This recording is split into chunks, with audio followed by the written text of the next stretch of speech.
You're listening to Who's Hot, the UK OCR podcast where Wil Chung, along with elite racers Becky, Neal, Chris Shipley, and the occasional special guest, discuss the UK OCR series and other important races in the OCR calendar to find out who's hot.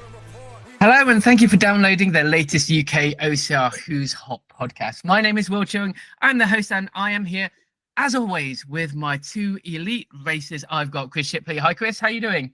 Hello. How are you doing? I thought you were just going to keep me hanging there, Chris.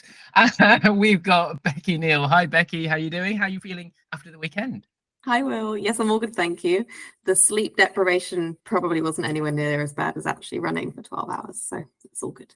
You was doing a lot of running around, a lot of thoughts, and a lot of writing things down. So I think it's probably, if not harder work than what Das was doing, if I'm perfectly honest. Oh, yeah. So difficult, yeah. So when you're a science assistant, hey, Becky, you got to do the research, didn't you? It's true. You know what it's like, Chris, as a scientist yourself. It'd be good to see how long Das would have taken if you'd been the pit crew. It'd still be running. We're here to discuss the sixth race in the UK OCR series, a series of 8. It's the Spartan Sprint Southwest on Sunday, the 11th of October. Also a national race, which we will come back to. And to help us talk about the race and the riders, we've got Jim Bailey from Spartan, who is going to be our event director. Jim, welcome to the podcast. Thank you very much for having me on, Will. And great to meet you, Chris. Great to meet you, Becky. Yeah, nice to meet you. So, Jim, you have already given us a bit of a map. We can't see what obstacles there are. How dare you? But Southwest, I think we all know it very well. It's relatively flat, very, very fast course. But without giving away too much, Jim, do you want to just have a quick run through the course, maybe talk about a few surprises that you might be able to give us? Yeah, I think, you obviously know the venue very well. And as you summed up, it is a very flat course. The terrain is flat, lends itself very nicely to a sprint course, which is why, part of the reason we chose it for that reason, for part of the Sprint National Series.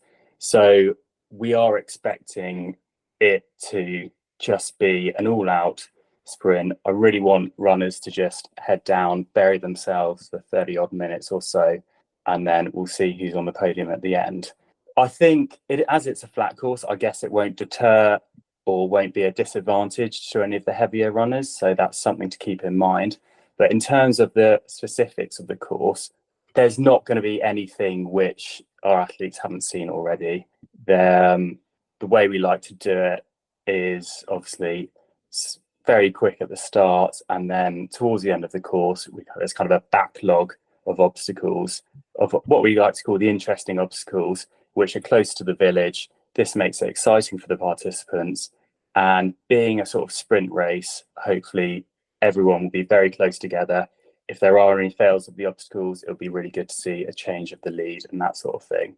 So obviously there'll be various things along the way that will slow participants down a little bit, but I wouldn't expect anything massive curveballs. We want it to be a quick race, and it's been planned that way. So I would expect very little mud, very little water, and hopefully a nice speedy race. Does that mean short carries and none of these crazy new combinations of carries that's been happening this year? That will mean, there'll be a couple of carries, as I'm sure, as you probably guessed from the route. There are a couple of carries. We'll make one of them longer with maybe something that might slow you down on it, but it's not going to be drastic like the Midlands, like the one you saw at Beaver Castle. Oh, yeah. There's not going to be that. Well, we crawled with a sandbag underneath the barbed wire. Exactly. I'm not going to be that mean again. Yeah. Oh, that was you, was it? Sorry, well, I was the course manager, but that was my colleague Amy, so who you spoke with last time. That was her. But I'm not going to try and recreate that. I think that was done once. Dodge that bullet quick. Well, she looks so innocent too. The internet went wild after that. Yeah, there were some good comments, weren't there? So we've got the map in front of me. As I say, we've got some dots. So we don't know the obstacles. I guess we can guess a couple of them. Number 4 and number 12 is going to be a carry. But what I see straight away, Chris, if you can see where dot 20, so that's your finish, but you can see where the start is.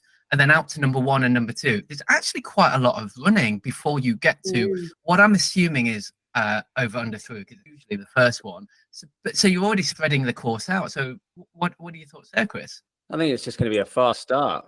Those first sort of obstacles don't usually slow people down too much, as we previously seen in other races, but they do separate the faster runners from the ones who are getting out too hot, and it sort of gives people the chance to put the pace down and put their mark on how they're going to perform in the race. So, 1 and 2, they're going to be the obstacles that we've seen before, unless there's some real sort of change, but I doubt it. But usually it's just the way that people get out, and people are just going to try and set a mark and set the sort of pace for the race, and we sort of know who that's going to be. Yeah, I think what is it going to be like? Maybe like a mile or something of like predominantly running, and it goes sort of along that. You sort of start on the flat bit, but if you remember from last year, with the way we came back across, it was kind of like on the side of the hill with the balance beam obstacle. We're kind of going to go like diagonally down that hill, I think, before you go out the long bit, which is part of all the other courses, and the bit that goes out and back, especially for you Tough Mudder, where typically the mud miles down there, from my map brain, I think. But guess. I think Yes, so. It's yes, going to it be is. it's maybe slight downhill as well within that mile, as well as like maybe that gravelly kind of track that goes across the top there. So I think it'll be extra fast because it's the sprint, it's Spartan. We have lots of extra runners at Spartan race, like extra fast runners especially, and it's part of a big series and everything. So yeah, all these factors, I think is going to be probably the fastest start this year. Yeah, definitely. And the thing is, being such a short race, that's how people want to take it out. They're going to be able to hit that pace right from the start and really, really get going. So warm-ups. We never talk about warm-ups. People, you meet a warm-up. Maybe Big warm-up on this one. Hopefully, is there a big warm-up area? that's the rest of the estate, right? Well, yeah. As in, when the pro athletes are there, yeah, there'll definitely be a lot of space to warm up in. They can go outside the village as well. You often see a lot of people running up around the car park as well. So yeah, don't worry, plenty of space for that. I'm sure Spartan Phil will be on the moves himself anyway. He will, I looking to get out as well. I reckon number 1 is over and through. 2 and 3, my guess will be some barbed wire, possibly a vertical cargo net. So something pretty fast, but just knowing that Tough Mudder is the day before, that's generally the same sort of things. But as you say, Becky, you're then up and then back. Unfortunately, you guys are going past Mud Mile, so you're not going to have rolling mud. I'm sure you guys are really, really happy about that, but I'm not. You're not going to get a jump into Block Ness. And then I think number 4 is some form of carry. But when you're going back out through that kind of foresty bit, that's relatively undulating, as undulating as you're going to get for Southwest, aren't you? And then I think it's really fast back. And then I think that last mile, you've got 8 obstacle zone. Whoa, Yeah, that's going to be intense. this is like the preparation for the Spartan 100 preparation. And of course, there is a qualifier, the sprint for Haval in some respect. So yeah, exciting. It's going to be a good obstacle finish. Quite a few back-to-back obstacles and a big sprint, and a few more back-to-back within the village. Hopefully some variation on the rig at the end, hopefully. I'll see what I can do for you. Oh, yes. Oh. I think people were commenting after the national championships, which was hosted by Spartan Race at the end of June at Beaver Castle. People were commenting that combination was actually quite different to normal, even though it was still made up of the traverse bar, the rings, and the nunchucks. But the change in height was actually the interesting thing about that race. That's interesting. It's really good to get feedback like that, because we like to hear that, because you never really know when you're putting it together how it's going to play out. Yeah. Actually, I remember I attended this event last year, and the day before, me and Will also did Tough Mudder, and I sat for a while afterwards watching everyone doing the rig. And actually, because the same the same structure, the same rig was actually in Tough Mudder, and it was really rainy or something, but there were tons of people in Tough Mudder completing the rig. I was really impressed. We just want to kind of get those people into the next day. Yeah, exactly. Which is a surprise, because usually the Tough Mudder audience does it. Yeah. That is exactly what they struggle with. Really well. Those sorts of rig things. But yeah, that. But there is something good that you're doing for that this time, right? The women's empowerment wave. with the ambassadors that Dawn's helped organise. Yeah, that's right. Yeah. That should be awesome, hopefully. Is that 11 something? So it'll be after the race. Oh, yeah, I don't have the timings in front of me, but yeah, it'll be, some So point. it'll be nice if we can support that as well. I know the ambassadors will be. Do Cool. we know, has that been sold out, has it, Becky? I think there were very limited spaces earlier on this week. So yeah, it was about 50 available. No, it's really good. We're really trying to get more women into the sport. And at the moment, the women that are in the sport are absolutely killing it. So to have more competition for them would be amazing. Yeah. So for those that haven't seen anything on Instagram or any of the socials, Spartan have very kindly offered 50 to females to join one of the Spartan waves, which will be full of other females and lots of ambassadors to support you through the course. Please go to UKOCR Facebook page, find Dawn Jollies. As Becky said, there's only a few tickets available left, but really either get your friend or even yourself that may have not done a Spartan race, may have not even done any OCR before. It's a fantastic way of getting in, and thank you to Spartan for doing that for us. Jim, you have been very quiet whilst we've been talking about this course and this race. I'm just interested in this last lot, and I think that's probably where most people are going to be interested once they see this map. So again, for listeners, and when you see the route, because you never know what the obstacles are, there's 8, you could even probably say 10 obstacles. Yeah, I think you'd say about the last mile. I think you say 10 to 11, probably looking at it. So the last, kind of kilometre and a half probably has 10 to 11 obstacles, which most of them will be very heavy on the upper body. So you would have burnt the legs out in the first 4.5K. The route itself, the course itself, is actually 6.5, maybe just over 6.5K. So slightly longer than a 5K sprint, but it is what worked well with the venue. And also it allows us to go out and kind of run through this long grass to the right of it, as you'll see on the course. So I would say expect it to be quite heavy on the upper body, and then also ones which you wouldn't want to fail if you're in a tight race with someone, because there'll be ones which have penalty loops and that sort of thing, and we will look to make the penalty loops hard so that it requires a bit of extra concentration when you're doing it. So people have to take the time over the obstacles, so not completely bury yourself on the run, but by the time you get to I'd say a kilometre to go, you will be. I thought you were going to say by the time you get to go on. Almost at him. Looking at the map, I'm sure you can guess one of the ones is that carry. long carry that we can see. So beyond, after you get beyond there, it will be again fairly heavy on the upper body as well. I mean, this is something that we've been wanting to see in some Spartan races throughout the year, and it's something that we want to see a bit more in obstacle racing. Is a bit more density with the obstacles, and they don't have to be technical, but just having a stack of obstacles on top of each other really changes how the format of the race comes along. And to have a bit of density, no matter what the obstacle is, always changes the pace. So it should be good, even if we don't know what they are, which we would love to know. Yeah, 2 things on that. I think this race last year was where we sort of started to see the introduction of the really severe penalties. So, for example, the rig that was the last obstacle in the race last year you had to carry one of those big log things, but also like go over hurdles and under a net or something. I'm not sure, but it looked really long. And actually, in the women's race, it was separated by seconds. Fede won, followed by Roberta from Italy, and then Jade and Andrea. But they were basically all on the rig at the same time.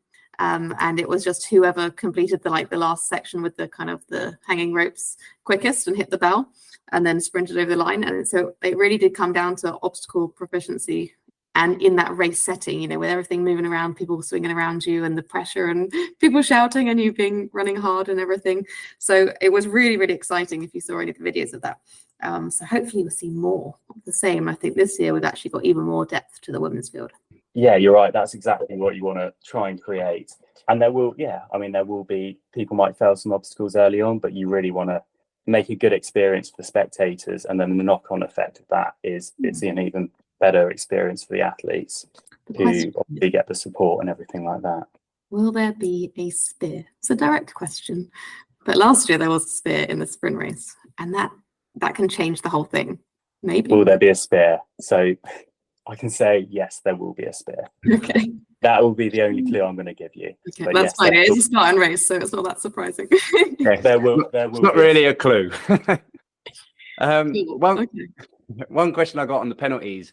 Will the penalties, will they be taxing the body in the same way that the obstacles will be taxing the body, or will they be sort of like a run-based thing or a carry-based? Yeah, we try. Yeah, we try and tax the body the same way the obstacle is. So if it is a carry obstacle, then it's nice to make it sort of a carry penalty. Oh, sorry, an upper body penalty. If it's an upper body obstacle, we like to make it a carry. That's not always possible. It kind of depends on the area that it's taking place, the space that we've got available to us.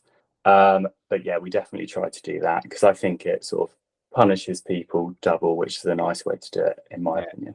Yeah, one of the things we like to see is the penalty actually making a difference in the race. So like if you can get over an obstacle, you really do get the advantage because it is an obstacle race. So that's cool. Yeah, no, I couldn't agree with you more on that.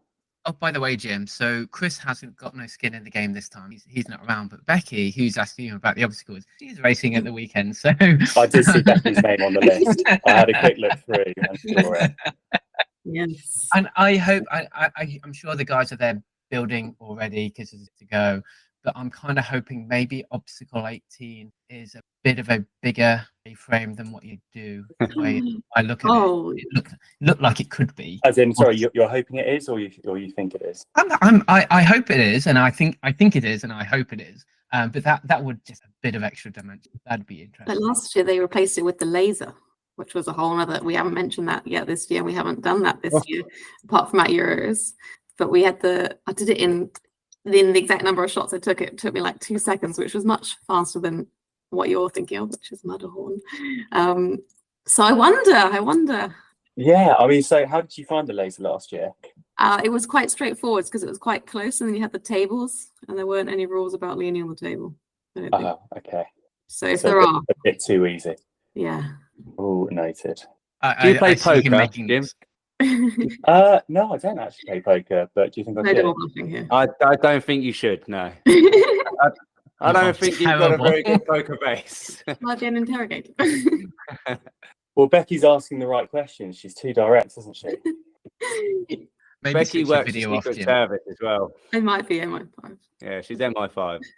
She has ways of making you talk, I'm sure. Anyway, I'm Well- telling everyone else the podcast, so it's not really that great. Yeah. You've got like a day I mean, on well, how everyone do you else. wanna It do it? Do does you wanna instill go- panic sometimes, when you start hypothesizing, which is technically what I do for a job. So yes, we might just. Well, I'm happy to go through. If you want to go through and guess the last 8 obstacles, we can go through, and you can No, Chris, yes, you can assess my poker face. It's a good game. Well, Will's guessed Matterhorn. We've guessed rig. We've guessed laser. Okay. I reckon a spear will be not far off. Maybe not in the last section, but maybe before that. Yeah. Okay. Maybe a hoist. That's usually quite a fun battle. Watching a hoist. I don't think. I agree. That's a good obstacle to have towards the end. Yeah, I don't think the hoist would be randomly out the middle. That'd be things like walls and stuff. I don't know. Twister usually on the sprint course. No, but it would be nice. Even Z walls. If you're in a battle, people make mistakes on Z walls all the time because the holds are so small. So that's Yeah. No, I agree. When you're in previously the rush, that's been like out in the middle of the field. I don't know if you want to whack a slack line in there, that'd be fantastic because that was They had that last year. Yeah, it was in badminton. Did It a was on the slack line go beast- down well? It was in the beast course, and it was really exciting to watch because there was a penalty loop attached. Did you? You think it was one attempt, right? Well, of course it is. Yeah. Yeah. So it does actually like put a lot of pressure on, I think, and some people like really launch themselves across it. It may be a little dangerous, but what isn't in the OCR? But yeah, the water, like the grass was really dewy. Which made slackline particularly difficult. Not well, maybe people might think it's slippy, but yeah, I don't think it's a problem. What else? Any guesses, Will, Chris? Fire jump. Oh yeah, of course. High jump, good guess. Yeah. Nailed it. Isn't that Yeah. bonus 21? Yeah. 1 from 1. Multi-rig. Multi-rig would be nice. Rings will be nice at the end. It's always a good spectator one. Good way to get the people sort of swinging along. Looks good for the fans. Spectatability, Yeah. number 1. I agree. That'd be Gives nice. the option of a penalty at the end. Yeah. Well, we'll have to wait and see. Yeah, you will wait and see. But We'll yeah, have to some wait good and see guesses. until people turn up at Tough Mudder, and then we can guess better once we see Yeah, what. no one is too far off. Cool. I think we sort of got something, and we definitely got more than what we got from Amy. So, Yeah, Amy didn't say by the way. anything. Yeah. Oh well, she's She's good on probably a pressure. lot better than me then. I think she just didn't say anything, did she? She like, zip. I'm not saying anything. Well- I'm not allowed. Jim could be just lying to us, I know Chris says he's not got a good poker face, but we don't know. Although I might have told one lie, but apart from that, you've done pretty well at getting the obstacles out of me. He's probably making it how we chose them, so he's probably thinking, "Oh, they'll enjoy that one." I I'll want put that to one rearrange down. them now. Sadly, the team is already. Oh, that's a building good them. idea. Yeah. The team would not like me if I started changing them around now. So they will be staying put. Right. Great. So let's talk about last year's screens around. Let's talk about last year's winners. Becky had already mentioned the tight race in the female. So we had Federica Di in first place and Roberta Kerja in second place, Jade Skillen third place, Andrea Bequez in fourth place, Amy Hales in fifth place, and Becky Neal in sixth place. 5 Becky. Yeah, that's my fault. And the top four, all separated by only 15 seconds. What a race! What a race! In the men's, we had Fogel Keeney in first place, Samuel Costello in second place, Luke Benedict in third place, followed by Jan Vlatka and Dassos Canella in fifth place. Let's talk about the race itself in terms of the heats. So we've got the pro race going out, and we've got the AG races. We'll talk about the races in a second. But of course, for the UK OCR series, points can be taken from any particular wave. So how does that start to affect the psychology of racing if maybe you're left on your own, but you're still kind of racing maybe in a heat that you're not in? Yeah, so the times are all put together, and then the points are made from the positions all as one list. So everybody has to run as fast as they can, right? So somebody who wins the age group race might be, third in our series points, for example. So you have to keep pushing hard, even if you're not in the mix for a podium place in the pro wave. And it's actually like some really decent races in both age groups and pro. So I think there definitely will be some overlap. I think it is going to be a faster race in the pro race. Like the people who are on that list and the way that they're going to be wanting to win, it is going to be a faster race. And because it is such a short distance, I'm guessing 5K last year, it was closer to 6K. They can hang on for that long. They're not going to blow up too much, especially with such a flat running bit at the start. If you're going to be able to run a fast whole race, then you'll be going out quite fast. I don't know if that makes sense. But if you're not in that fast start, you might actually lose a good chunk of time by just not running that first mile or 2K that hard. So I imagine the age group start will actually be really, really fast because of this, or well stretched out at least. But there is actually a really long list of athletes on the age group start because this is part of the pro series. It's got the pro bands, which does actually limit, there's a bit of gatekeeping there in terms of who can be on the start line for it, I think. So the age group race is actually quite a bit bigger in terms of the size of the wave, but hopefully there won't be any kind of congestion because there is so much running before the first obstacle. And we used to that, there were 2 waves at nationals for age group women, so we're kind of used to that by now. And in that race, the obstacle was about 70 meters down from the start. So what do you think, Chris? Psychology? Oh, there's definitely psychology on it. There's some, I'm just looking through the names now, and there is actually some really good races in the age group. And the thing is, the people who are racing in the pro group will know that these races are here. I've just been looking at the names, and I know that some of these races are mustard, and they're really, really fast. And, it means that exactly. Tamar, you got loads of people here, but all you got to do is just remember that you've got to keep your pace down, because these people can just steal the points here. You got Declan Traynor. He's a fantastic runner. He could pull some real good points over from maybe not necessarily the top of the pack, but the mid-pack races, the ones in the chase pack for the pro group.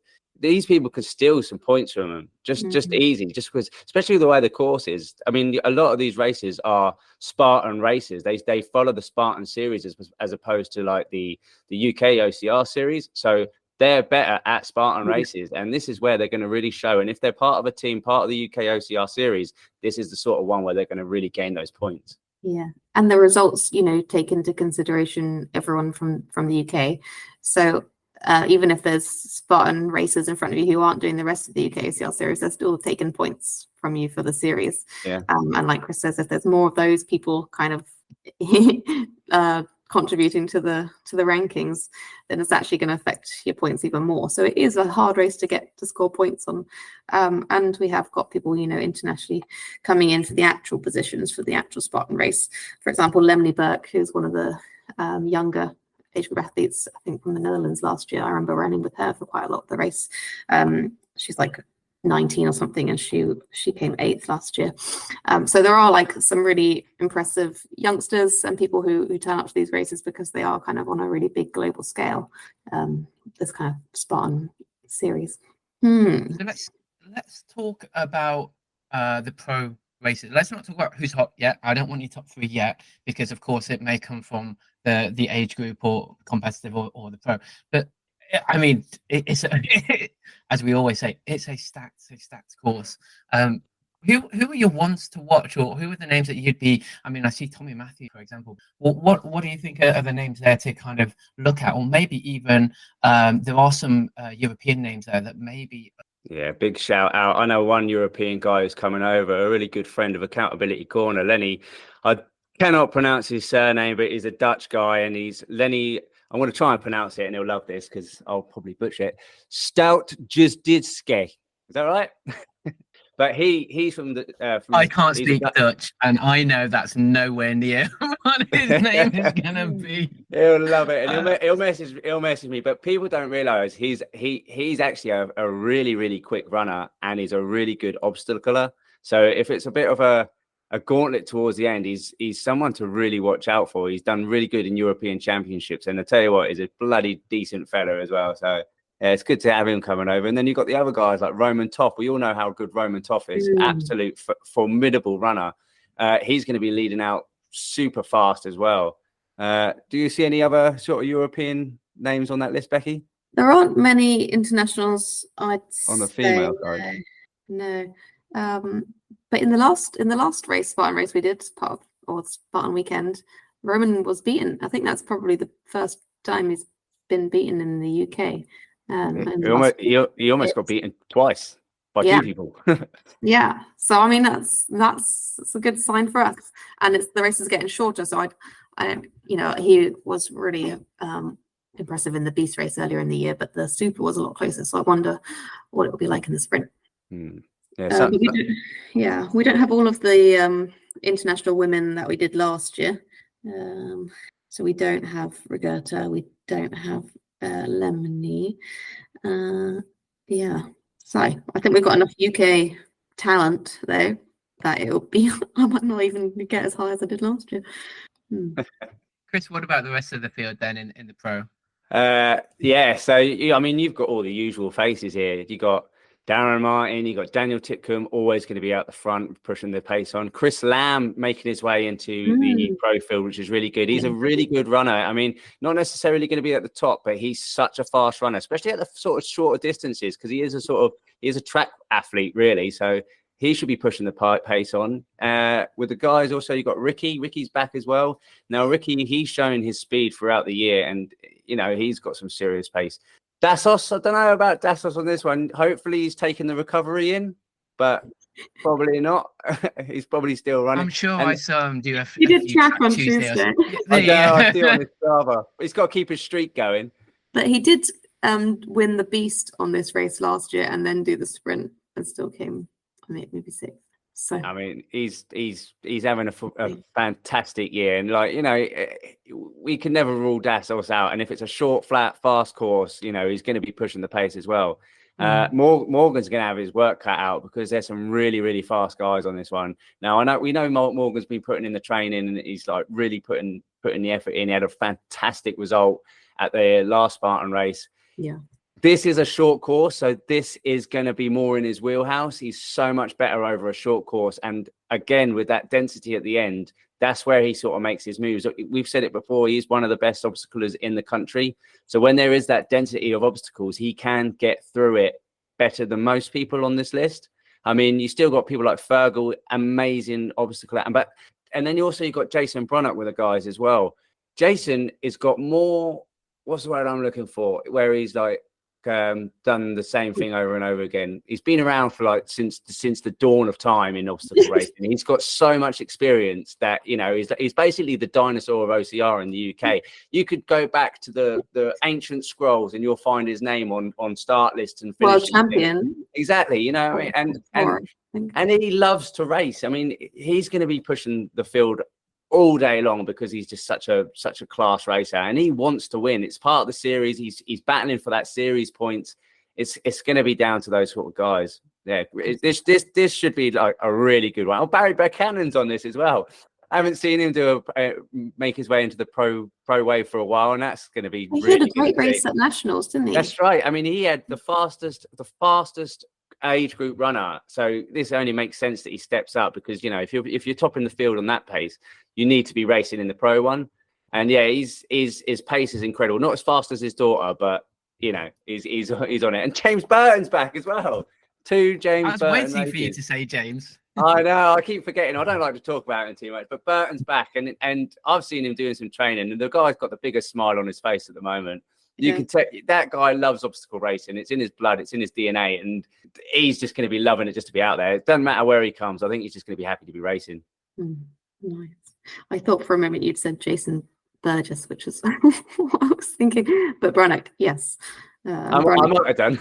Brunnock was second at the Beast in this race last year, I think, and did well in the sprint. And yes, I mean the Spartan Pros obviously this year, and Karen as well. Karen's travelled internationally to so many other Spartan races, and Libby has as well. But like the Spartan Pro team this year have got so much consistency and so much experience racing this kind of race, and they are fast, right? They're really good runners. So the Spartan Pro team probably have a lot of like stats about all these other races that they could probably tell us. We're a little bit more naive, thinking of the wider OCR scene. So it'd be cool to see if we get surprised by any of these ones that we're not so clued up on. But Fede and Ferg as the champions last year, which was, I think, nice, and a couple on the podium. We don't get that very often. That was a really excellent result for Ferg. So he'll be hungry for that again. And of course, part of the Spartan Pro team. So we'll see whether that can be replicated. But Fede's going to have to battle her coach, Andrea. The thing is, Fede's getting closer and closer to Andrea. Like every time we see them race, we see them getting closer and closer to each other. I think Andrea's just still got that little bit more of the speed, but Fede's just getting close. She spent the week in Ireland running some hills. She's probably got some good legs in her at the moment. Yeah, I just can't wait because this will be the sort of course where, you know, there is a density at the end, and we spoke about it already, but that density, Fede is the best obstacler, and that might make the difference. Yeah, and it really brought it close on day 2 of the Spartan weekend last time. She nearly took it that last moment, so she was close enough to Andrea to do that on the super distance. The Beast earlier in the year, there was a bit more of a gap. So this might be where they end up being even closer, but of course in the last race, Andrea had done that the really big ultra run in the lakes or whatever it was, just a couple of weeks before, so she might have been a bit tired too. So I think there's those two going to be having a battle. We'll see whether Jade turns up, because she has done the rest of the series, but she might not be registered just yet. She's probably got other things going on in her life, but High Rocks is still temporarily kind of over for now. So that'll be cool, because she was really in touch with their running as well. Yes, and also on the list, although I don't know whether it's confirmed, is Imi Hales, which we have yet to see race in 2024 in this kind of event. She has put on anticipated. She has put on Facebook, well, not Facebook, Instagram, more like that. She is running again, and I see that she's been doing some intervals and things. So that's a great sign of injury being a lot better, because if you've still got IT band issues, you don't run issues. You don't run intervals. Or knee, so that's really good. And this will be the course to see it. So yeah. So she came 5th last year in this race, but it was like really early on for her, I'd say. And yeah, she's faster. She's, I think, recovered from injury, feeling up for it, really missed out a little bit. So, and she'll be going to the Croatia events as well. So this is really the setup for that event, isn't it? So Imi's going to be in the mix. Pip? Libby has been faster. She was in touch with them in the last kind of Pro Series race. And of course, Karen, who was podium at all the races as well. I haven't seen Josie on the list. She's part of the Spartan Pro team and also in the mix with that running speed. So I don't know if she's going to be there. And then there's probably me and Shy just after that, maybe. We've got Pip. Yep, she had a great result at the Rumble Games. Mm-hmm. But she did say she's got an unhappy calf. So whether or not that's still unhappy, we'll soon find out, I'm sure. She knows too much as a physio. Yeah. We've got a few more people, Mia, and then lots of other familiar names in the age group race who could be kind of at the same speed. We've got Tamar, got at least 3 of the Charlottes, a couple of Wendy's, Lindsay, Laura Hayward, Shirley Pace actually as well, and Kimberly and Amelia and Emma, lots of people who are taking part in the UK UCR series. Chris, anyone in the men's side that you want to shout out in the group? Robert Border's back. I see that his name when I was scrolling through. That's really, really good to see. A short distance. Hopefully he'll be whacking the pace down again. There's just so many names on this start list for the age groupers. It's really, really hard to find or comment on everyone. But you got Ruth Battersea's out there, Edward Palmer, Duncan Bennett. You got all sorts of names. Just trying to look out of any standout performances from people we haven't seen for a while. Jason Kennedy. You've got Toby Jenkins. Toby Jenkins is a really, really good runner. He's making really good headways in the age group, so he's doing really good. So many names. Finley, Jason Wright. Not joining? Ollie Addy. I think Finley's just trying to make sure he stays fit for Worlds. Yeah, he'll be fit. He's overrunning. Like I said before, Declan Trainer. He's an amazing runner. He's almost been around since Jason. He's been around since donkey's years. Chris Pulley's racing. Great to see him. Really nice, decent guy. And you got Ramunas. Ramunas could take some of those points away from the top guys. He's been having a really good season, putting some really good paces in and showing that he's, really progressing. And he's always there, making a good stamp on pace. This might be a little bit too quick for the fast pace, but then when you got that gauntlet towards the end, that's when he might just sneak past a lot of people. So yeah. That's it. I think Tamar as well in that kind of, she's really efficient over the obstacles, really used to training like at Wild Forest and just consistently doing short, fast, obstacle dense kind of races and carries as well. Like as we see on the OCR games, she comes out on top over like a really all-rounding event. So I think she's probably going to be the one to watch from the age group race in the women's. I think in the men's, you've also got Jason Marlum. Rob Border, I think, is definitely one to watch. Unless it's sunny, then he won't be able to come outside. Put a hat on, maybe. Thomas Podinsky, he's always a really good, strong runner. Always up at the front in the age groups. Yeah, another one to watch out for. Another fast runner, Shelley Tompkins. Yeah. God, might be a bit too short for her. She likes a little bit longer. Yeah. Emily Bonney as well. She's been doing loads of kind of more races, including international as well. So she'll be up for it. And hopefully maybe some new names, maybe some people that we're unaware of, or people who are taking part in the age group series. I can't remember all the details. Megan's going to tell me of how the different things work because things changed, didn't they? I don't know. I can't keep up. All right. Okay. Big one. Chris, top 3. I was writing them down a minute ago. I'm not ready. Becky, go first. I'm not ready. Becky's still writing things down. Hey, Jim, what about you? Have you got a top 3 in your head? No, I'm going to let the athletes decide that. All right. One. I won't want to comment. Are we're not picking international, are we? Just the UK guys. Yeah, right? Yeah. You've got to guess the results of the race. The race, yeah? The whole race. Yeah. Okay, sure. all right. Okay, so for the men's then, I'm going to pick Dan, and then I'm going to pick Jason. No, not actually. I'll change that. I want to back him. I want to pick Morgan, and then I'm going to pick Dassos. Nice. So do you want to go straight to female? Females, I'd say it's easier, but I'm going to pick Fede, Andrea, then Imi. It might come down to the spear, And I reckon I can guess who's best at the spear, and you might be right. Okay, I think I'm just going to go different just to make it exciting. I'm going to go Dan Titcombe, Rowan Toth, Morgan Maxwell.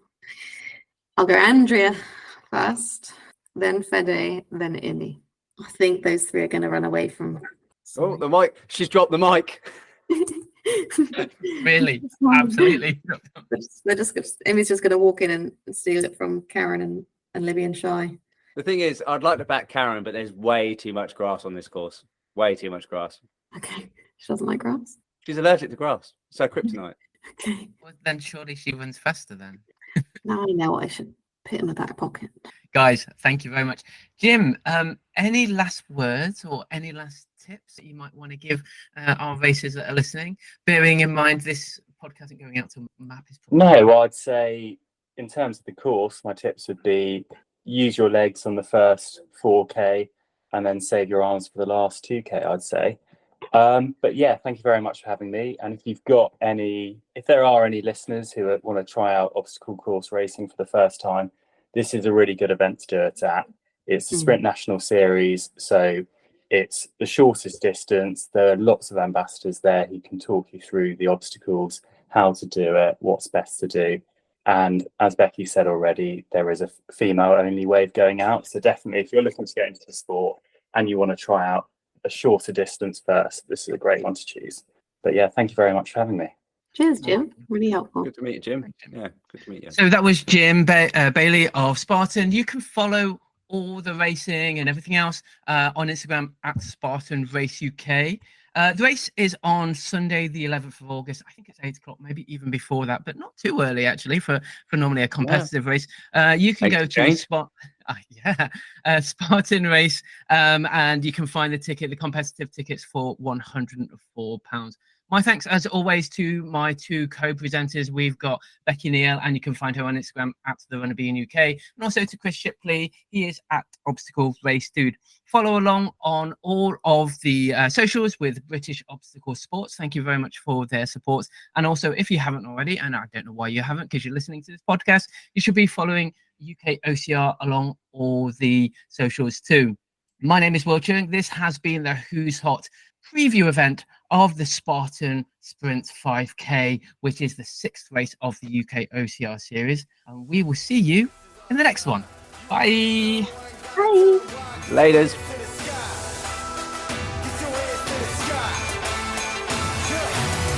Ain't no glory for the faint of heart. We all stars, win or lose, we don't play the part. And when the going getting tough, I get to going hard. You bring your best and you know I'ma tear them apart. We ready in survival, rival. I ain't got no time for anyone who ain't put in the work that I do. You ain't heard about it, think I'm gonna remind you. I've been out here doing what I say is what defines you. This is our time, hands to the sky.